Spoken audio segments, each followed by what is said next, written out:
Pemirsa, Hakim Pengadilan Negeri Jakarta Selatan menolak gugatan pra-peradilan yang diajukan mantan Jampitsus Febri Adriansyah.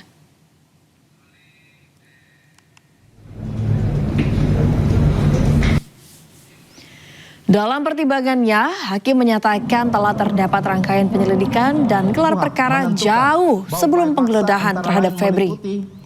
Hakim juga menyatakan penetapan tersangka Febri telah memenuhi syarat minimal 2 alat bukti yang sah. Hakim menyatakan penggeledahan, penyitaan, pencegahan, hingga status tersangka Febri sah. Kewenangan majelis hakim yang memeriksa pokok perkara. Akan tetapi, apabila dalam suatu permohonan terdapat uraian yang telah memasuki wilayah pembuktian pokok perkara, kembali didakwa fitnah dan pencemaran nama baik terhadap Presiden ke-7 RI Joko Widodo, Dr. Tifa ajukan keberatan usai mendengar dakwaan jaksa. Dr. Tifa protes belum terima berita acara pemeriksaan dan hasil laboratorium forensik. Yang mulia, setelah saya berkonsultasi dengan tim advokat saya, kami akan melakukan keberatan. Fauzia Tiasuma atau Dr. Tifa mengajukan keberatan atau eksepsi usai jaksa penuntut umum kembali mendakwanya dalam perkara fitnah, ijazah palsu, dan pencemaran nama baik Presiden ke-7 Joko Widodo. Kamis pagi, Hakim Pengadilan Negeri Jakarta Timur pun memberikan waktu bagi Dr. Tifa dan tim kuasa hukumnya untuk menyusun nota keberatan. Sidang keberatan Dr. Tifa dijadwalkan digelar Kamis 17 September.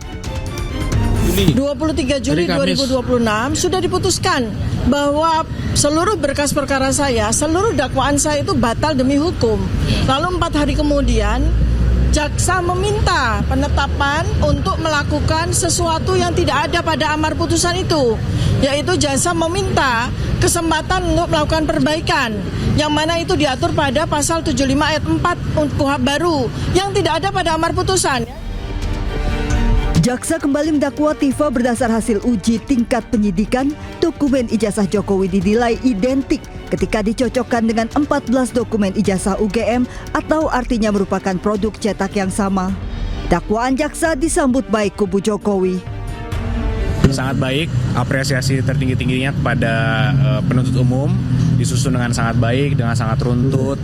Tadi kronologinya juga dijelaskan dengan baik, tindakan-tindakan terdakwa yang dijabarkan dengan baik, dugaan tindak pidana juga dijabarkan dengan baik, dimulai dari tuduhan-tuduhan mengenai bahwa foto di ijazah Pak Jokowi adalah Dumatno, tadi mungkin kita bisa dengar bersama.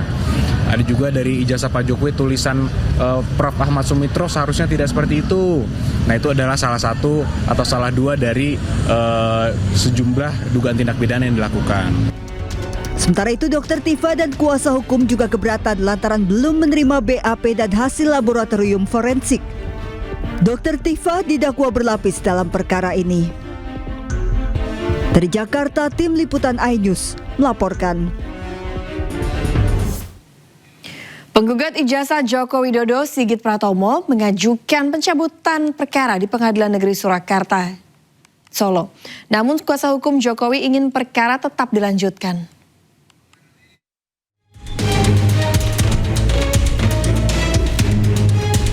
Sidang lanjutan gugatan ijazah Presiden ke-7 RI Joko Widodo digelar di Pengadilan Negeri Surakarta, Jawa Tengah. Sidang beragendakan tanggapan pihak tergugat dan turut tergugat atas pengajuan pencabutan gugatan. Dalam sidang kali ini, tim kuasa hukum penggugat tidak hadir. Meski pihak penggugat mengajukan pencabutan gugatan, namun kuasa hukum Jokowi YB Irfan ingin perkara tetap dilanjutkan.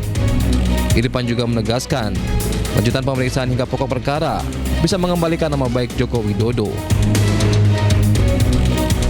Dari pihak kami selaku kuasa hukum Pak Jokowi pada prinsipnya secara tegas menolak atas pencabutan dengan alasan yang pertama bahwa gugatan tersebut dari pihak kami kan sudah memberikan suatu tanggapan, bahkan proses sudah sampai pada agenda pembuktian.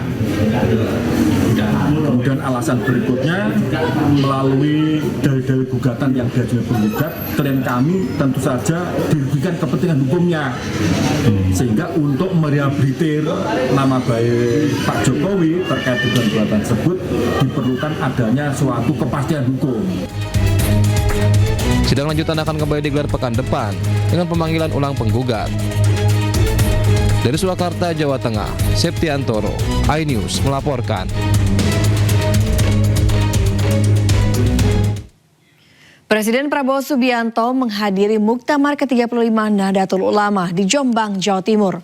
Dalam pidato pembuka, Presiden Prabowo menegaskan rasa hormatnya kepada para ulama dengan membuat istilah jas hijau.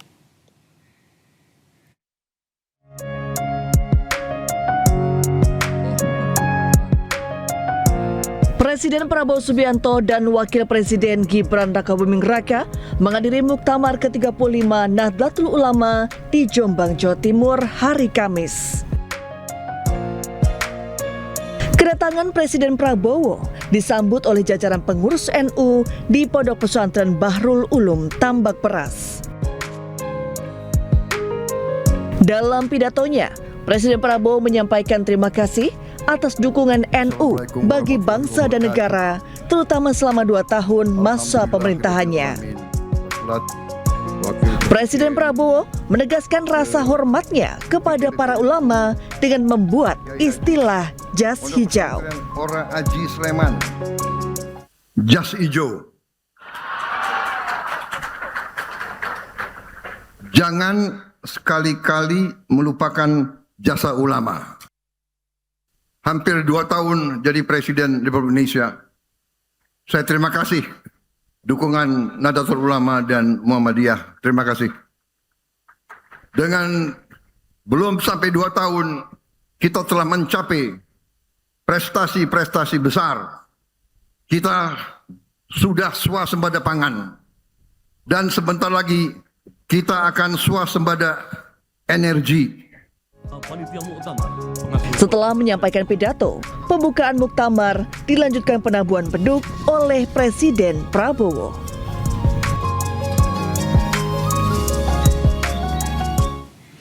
Sebelumnya ratusan warga menyambut kedatangan Presiden Prabowo di Kabupaten Jombang, Jawa Timur pada Kamis sore. Kedatangan Presiden Prabowo untuk membuka acara Muktamar NU ke-35 di Pondok Pesantren Bahrul Ulum.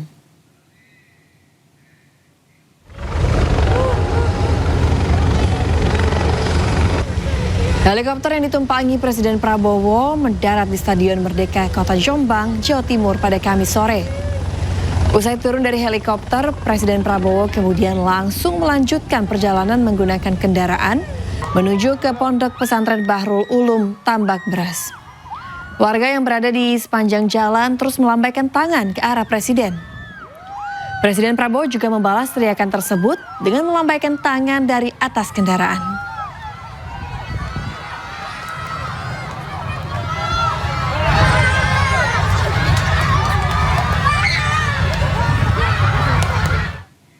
Menjelang Muktamar NU ke-35, sejumlah Nahdlin menyatakan dukungan kepada Kiai Haji Mustain Syafi'i atau Yai Tain. Mereka juga menyerukan agar Muktamar berjalan transparan dan tanpa politik transaksional.